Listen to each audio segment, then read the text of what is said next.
You're listening to episode 29 of Leaders on Purpose podcast. Hi there. Welcome to Leaders on Purpose podcast. This is your host, Manal Bernoussi.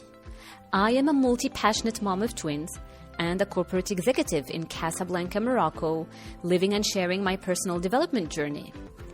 In this podcast, we're looking to develop the skills, habits, and mindset to reveal our full potential for a greater purpose.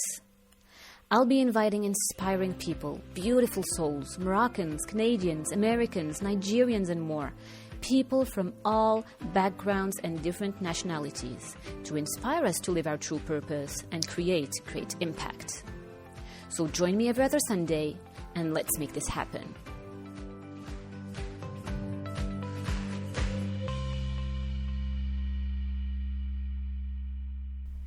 Hey everyone, and welcome back to Leaders on Purpose podcast. This is Manal speaking.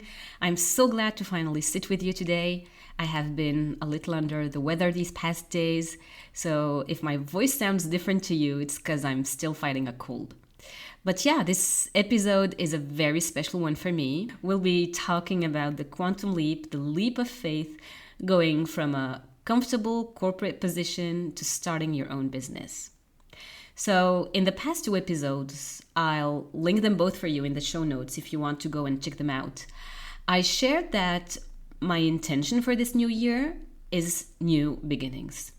Starting with a clean slate, That's like the overall direction and intention I wanted for the upcoming year. And what we'll be talking about today is certainly an expression of that intention. If we're connected on social media, either LinkedIn or Instagram, you probably saw me announce that after over 12 years at a major financial institution and 18 years overall in the corporate world, I decided it was time for me to change paths and start my own company. Although I had a safe and comfortable situation, I knew deep inside it was time for me to honor that inner voice that has always been calling me to take a leap of faith and start my own business. So my intention in sharing with you my thought process today is that it will probably support you in your own journey and hopefully help you get through some of those questions that inevitably come with such big decisions. Just before we dive in, I want to take a moment to honor you and express my deepest appreciation for the wave of support and the heartfelt messages that I have been receiving these past days. It touches my heart to see how many of us relate to these life decisions, and it is truly a blessing to feel supported in such defining times. So, Radia, Peter, Jérôme, Ivan, Fedwa, Aigul, Tina, wish I could name each and every one of you wherever you are in the world. Thank you so much for reaching out and for extending your beautiful energy. I truly, truly appreciate you. So as the starting point, you're probably a corporate executive, you worked hard to earn your spot and climb the corporate ladder. You have a successful career, a successful job, you have a seat at the table, you got the recognition, the accolades, you're invited to events and all that. And yet somehow you feel that's not the end game. You feel there's something else for you out there, another level of fulfillment. You feel that your mind, body, and soul are out of alignment. You're happy with your situation and everything. You're grateful to provide a comfortable living for your family, but deep inside, you know. There's that inner voice that shows up once in a while and is trying to tell you, but you keep pushing it away, right? Deep inside, you know, and you're asking yourself, is this the kind of life I truly want? Is this the version of me that I want to experiment for the rest of my life? Am I expressing the fullest, truest, most authentic version of myself? Fast forward where you are right now. Look at yourself in 10, 15, 20 years' time and ask yourself this question. Is that where I want to be? Look at the person who's 10 or 20 years ahead of you and ask yourself, is that who I want to be? And be true to yourself, because the first and the most difficult risk we can take is to be honest with ourselves. Ask yourself that question, and if the answer is no, then you need to find a new path. Like right now. Set an intention, start thinking about it. You owe that to yourself. Showing up for yourself is a form of self-care and self-respect also. Now I know it's not an easy decision. Of course it's not. To leave a job where you get the safety of a salary each month, the benefits, the corner view office, and everything that comes with it, to potentially having none of that, literally the month after, is like a big deal. Of course it's a big deal. But at the same time, there is no easy way around it. There is no shortcut or quick fix.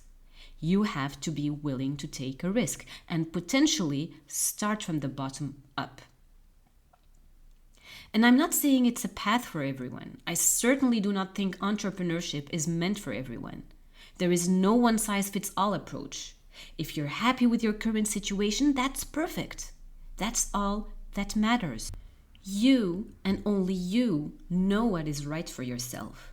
Not people's expectations, not social norms, only you.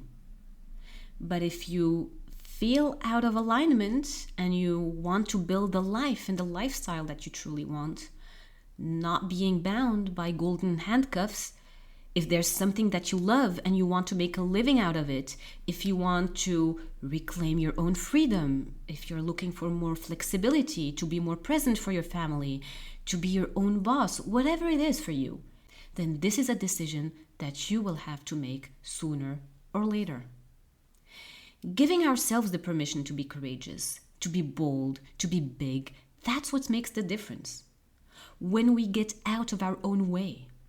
And you know, the thing that a lot of us get hung up on, and I've been there, believe me, is that we crave so much certainty. And we're like hardwired for it in certain ways. We crave the certainty before taking any action. The reason why people don't just be courageous and bold, it's because they're waiting and waiting and waiting, and ultimately opportunities pass them by. They are just waiting for that certain moment. We're waiting for that perfect moment where everything is just green lights all the way down. And it's like, okay, now it's the right time to go. Now it's safe to go. And this idea of safety, when you think about it, it's like parenthood. I'm a parent. I'm a mom of twins. We just celebrated their birthday last weekend. And there are moments where I'm like genuinely concerned. Like actually during their birthday, we took them with their friends to this place where they can go tree climbing.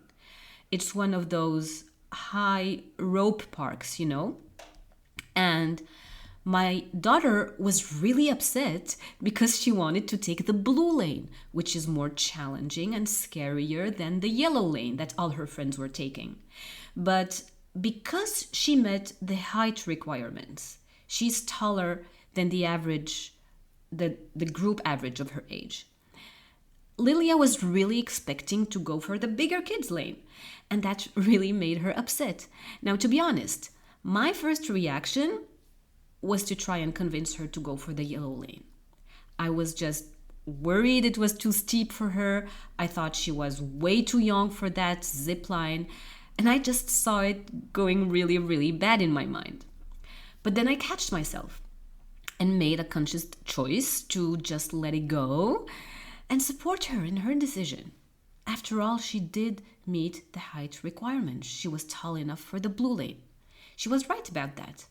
And now she says that's the best part and the best memory from her birthday. So there is also this element of like, hey, this anxiousness and this desire for safety that we have actually takes away some of the adventure if we let that part be overexpressed. Usually, as parents, we go through the entire house, cleaning out this perfect little area. We baby proof it, and we have like these rules. You can't go here, you can't go there, and we make it really, really safe. But it robs them of the opportunity to make mistakes and learn. And I look at the journey of being a business owner just like that. We gotta try things out. Will it be easy? Nope. Worth it? Absolutely. I expect to make mistakes. I already started, in fact. And that's where the biggest gifts are.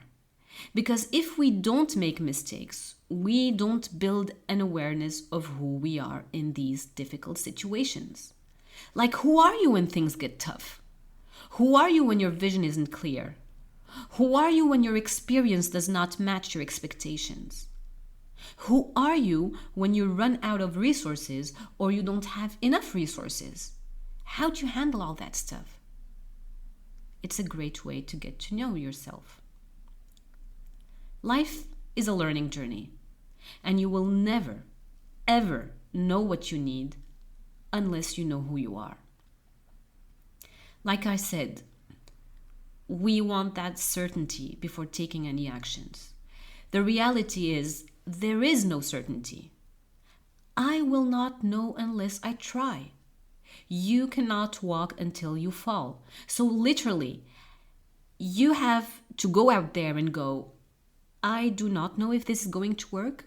I have no certainty on it, but let me just go ahead and try out all these ideas I have in mind, because if I don't try, I'll never know. And for me, there is nothing, like absolutely nothing I can think of, worse than looking back one day and being like, what if I had listened to that inner voice? What if I had the courage to trust myself and go for it? So staying in the box, playing it safe our entire life. And safety is like what most people will try to get you do. But the safe bet is robbing us from the adventure of really getting what we want. And in fact, I truly believe if you play it safe your entire life, you stand no chance in getting what you want and making a huge impact and really making a meaningful and authentic difference. At some point, no matter the path you choose for yourself, you'll be faced with situations where you'll have to take some sort of risk. But most of us don't. Why? Because of those golden handcuffs. They're real. We get stuck in that bubble of comfort. We're so dependent on that salary, the money that we've got used to, the lifestyle, that we're willing to trade what we really love and want for what we think we need. But let me ask you this. What if there's a possibility to start something with no risk at all? And you were guaranteed to be successful in it? What would you do? What if you would quit your job, not today, but soon? Or if you didn't even need to quit your job, but you could use your time on your evenings to do what you love, to use your weekends to build that side hustle? All I'm saying is, you can start doing what you love today, in your spare time, on your weekends, and get better at it. And later on, find a way to get paid for it, because that's what's going to help you create the life that you truly, truly want. So before I wrap up, I'll share with you 3 tips that help me take the big leap. Number 1, start a side hustle. Maybe it's an online business, maybe it's a blog, maybe it's a YouTube channel, whatever it may be, get that side hustle going. Start learning about it quickly. Speak to people who made it happen in their lives. Number 2, connect and network with the right people. Go to events, take online courses, get inspired, invest in yourself. There is so much access out there to knowledge. Explore and be curious. Experiment and test again and again, and be consistent. Whatever you choose, consistency is key. Number 3, surround yourself with the right people. people who you trust and have your best interests at heart. It can be your spouse, your partner in life, your closest friend, or a business coach, a mentor. Surround yourself with people who are going to lift you higher. That is so important. Don't think you can do it alone.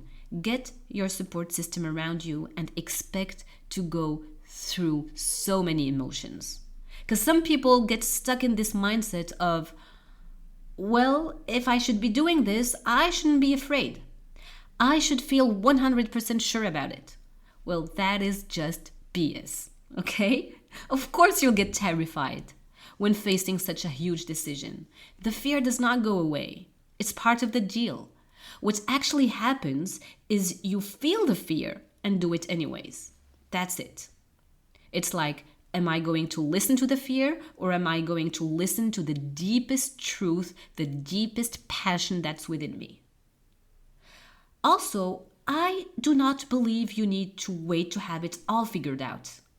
The idea is finding the thing that you're good enough at, that you can learn the game, and once you start taking the steps, the next steps become illuminated. Trying to think 100 steps in the future when you have no context is irrelevant, because life happens and chaos is going to break the plan. There's this quote that I read the other day, and it really hit home, and it goes, if you risk nothing in your life, you actually are risking everything. And I love this quote because it speaks to, if you're risking nothing, if you're staying in your comfort zone, you're actually risking your biggest possibilities. You're actually risking your highest potential. So ultimately, what it comes down to, and I'll leave you with that, is fear is a choice. We can fantasize about the fears actually happening and put our mind and body through that, or we can fantasize about actually succeeding and our business doing well. Also, let's ask ourselves more empowering questions. Instead of going, what if I fail? What if I made the wrong choice? Well, what if I succeed? What if everything goes right? What if we become massively successful and influential and help the world change and change our children's life, right? Let's think about that. Is there a possibility for all of the opposite of the things that we fear to happen? Yes, absolutely. Well, how would we show up if we believe deep down in our soul that everything good that could happen to us will happen to us? How would you show up differently versus believing that all the bad things will happen? What could be possible when you show up that way? So yeah, those were the kind of thoughts that were going through my mind these past weeks, and I was like, you know what? I feel the fear. I do. It does not feel good, but I'm going to step into this unknown anyways, because I know that my greatest potential, my greatest life, the life for my family, my contribution to the world, the impact that I can have is on the other side of fear. What I know for sure, as Lady Oprah says, what I know for sure is no matter what the challenges or setbacks or the disappointments that we may encounter along the way, true success and happiness are found if we have only one goal. There really is only one goal, and that is to fulfill the highest, most truthful expression of yourself as a human being. You want to use your energy to lift yourself up, your family, and the people around you. And Howard Thurman said it best, and he said, don't ask yourself what the world needs. Ask yourself what makes you come alive, and then go do that. Because what the world needs is people who have come alive. So that's what I've got for you for today. I hope that some of this resonated with you, that some of it supports you in your own journey to finding your passion, to living your purpose, to tapping into that inner voice of yours. Again, thank you so much for all the love and support. It means the world to me. I feel we're on this journey together, a journey of growth and self-discovery. and I'm just ready to experience it all, the highs, the lows, the lessons, and just see how life unfolds. So if there's anything from this episode that resonated with you, share it, absorb it, pass it on. Thank you so much. That is it. Thank you so much for spending your most precious asset with me, which is your time. I am so grateful. If you like what you hear, please take a quick second to hit subscribe, write a review, and share with a friend. Spread the love. If you think it's something they could benefit from, that will make a huge difference to keep this podcast going. I make it my mission to bring you as much valuable content as possible and absolutely incredible guests. I am back every other Sunday. Thank you so much again for listening, and I hope you have an amazing day.